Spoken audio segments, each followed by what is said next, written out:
BJP கருத்தை ஏற்றுக்கொண்ட இஸ்லாமியர்களை கூட கர்நாடகத்தில் பிஜேபி தலைவர் என்ன அறிவிச்சாரு? இஸ்லாமியர் ஓட்டே எங்களுக்கு தேவையில்லைன்னு அறிவிச்சார். எவ்வளோ வடிகட்டின ஒரு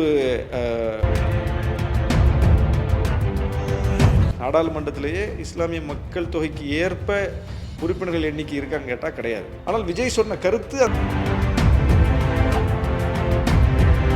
விஜய் வெளியிட்ட அறிக்கையில் ஒரு முக்கியமான பாயிண்ட்டு, ஜனநாயக அவையில் வக்பு சட்ட திருத்த மசோதா பற்றி விவாதிக்க போதுமான இஸ்லாமிய உறுப்பினர்கள் கூட இல்லையே, ஏன்? இதுதான் பாஜக அரசு நிறுவியுள்ள மிக மோசமான பெரும்பான்மைவாத ஆதிக்க அரசியல் அப்படின்னு குறிப்பிட்டிருக்காரு. இந்த பாயிண்ட் எப்படி சார் பார்க்க? இல்லை, இது ஒரு முக்கியமான கருத்து. ஜனநாயகத்தில் எல்லா மக்களுக்குமான பிரதிநிதித்துவத்தை உறுதி செய்வது தான் ஒரு பண்பட்ட ஜனநாயகமாக இருக்க முடியும்.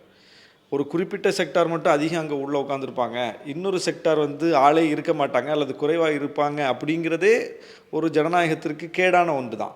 அப்போது எல்லா மக்களையும் பிரதிநிதித்துவப்படுத்தக்கூடிய ஒரு அவை அது. அப்போதான் எல்லா மக்களினுடைய கருத்துக்களும் அங்கே விவாதிக்கப்படும். அந்த மக்களின் வழி உணர்ந்து பேசக்கூடியவர்கள் அந்த அவையில் குறிப்பாக இருக்கணும். பாஜகவில் அப்படி இஸ்லாமிய பிரதிநிதிகள் அந்த மக்களின் வழி உணர்ந்து பேசக்கூடியவர்கள் இருப்பாங்களான்னா இருக்க மாட்டாங்க. அந்த மக்களுக்கு எதிரானவங்க தான் பிஜேபியில் போய் சேருவாங்க.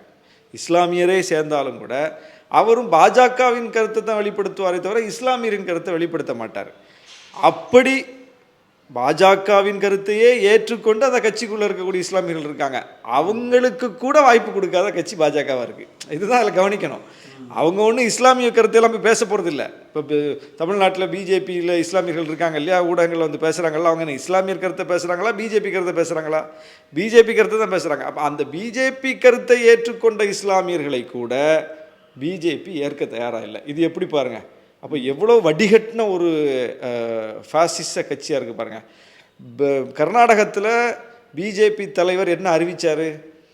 இஸ்லாமியர் ஓட்டே எங்களுக்கு தேவையில்லைன்னு அறிவித்தார். எந்த ஒரு அரசியல் கட்சியாவது உலகத்தில் இந்த ஓட்டு எங்களுக்கு தேவையில்லைன்னு அறிவிக்குமா? ஒரு ஓட்டு கூட வாங்கிறதுக்கு என்ன வழின்னு தான் ஒவ்வொரு கட்சியும் பார்க்கும், ஒவ்வொரு அரசியல்வாதியும் ஓட்டு முக்கியம்னு பார்ப்பாங்க.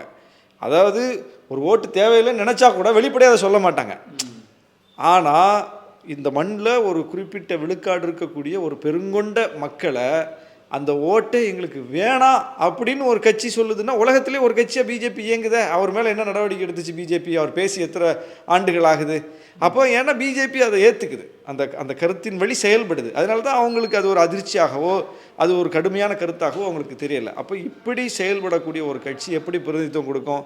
அப்போ பிரதிநிதித்துவமே இல்லாமல் இன்றைக்கி வக்ஃபு அமைச்சர் அவர் கூட ஒரு இஸ்லாமியர் கிடையாது. ஏன்னா இருந்தால் தானே கொடுக்க முடியும். ஒரு எம்பி ஒருத்தர் வந்தால் தான் அவரை அமைச்சராக்க முடியும். ஆனால் எம்பியும் இல்லை, அமைச்சரும் இல்லை. அது வேறு யாரையோ வச்சு தான் அவங்க அந்த பொறுப்பை கூட நிர்வகிக்க வேண்டிய ஒரு நிலையில் இருக்காங்க. இப்போ இதில் என்னென்னா, பொதுவாகவே எல்லா கட்சிகளையும் இஸ்லாமியர் பிரதிநிதித்துவம் என்பது இன்றைக்கி ரொம்ப அருகி போயிடுச்சு. நாடாளுமன்றத்திலேயே இஸ்லாமிய மக்கள் தொகைக்கு ஏற்ப உறுப்பினர்கள் எண்ணிக்கை இருக்கான்னு கேட்டால் கிடையாது.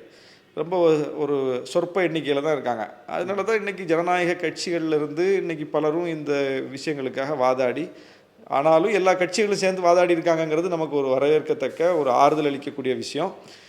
இஸ்லாமியர் பிரதிநிதித்துவம் என்பது ரொம்ப முக்கியமானது. எல்லா கட்சிகள்லையும் அது வழங்கப்படணும். பிஜேபியில் அது வழங்கப்பட்டாலும் அது பயனில்லை. ஆனால் விஜய் சொன்ன கருத்து அந்த பெரும்பான்மைவாதம் என்பதை நோக்கித்தான் பிஜேபி போகுது அப்படிங்கிறது உண்மையானது.